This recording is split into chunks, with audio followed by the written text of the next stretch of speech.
Good morning. The truth is men and women's brains are far more alike than they are different. That's true, far more alike. But there are, in fact, small differences that may have a big effect on men's behavior. In her book, neuropsychiatrist Dr. Luann Bresendine goes inside the male brain to help explain some typical male behaviors. The male brain reads emotions very quickly and then, though, shuts it down very quickly behind the masculinity. I don't think emotion was a word that I used growing up. Things were working. Michael is part of the Mankind Project, a national support group for men. Studies show male brains often are wired to be emotional fixers in relationships.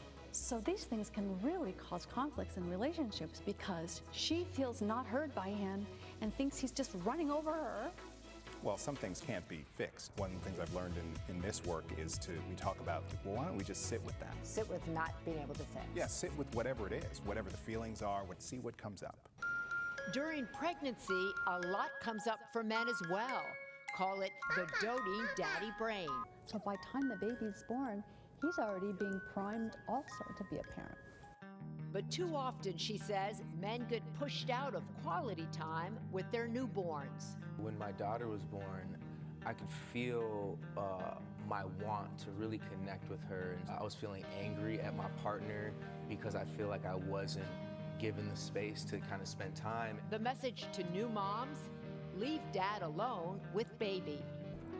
And as men enter their golden years, hormones in their brains fluctuate just like women. With my grandson, I'm able, I think, to be far more expressive and physically affectionate with him than I ever could with my own children. But drops in their testosterone also leave older men vulnerable to mood swings. In fact, our new State of Men 2016 survey found nearly half of men feel more depressed than they admit to people. The Mankind Project helps men learn how to share their feelings.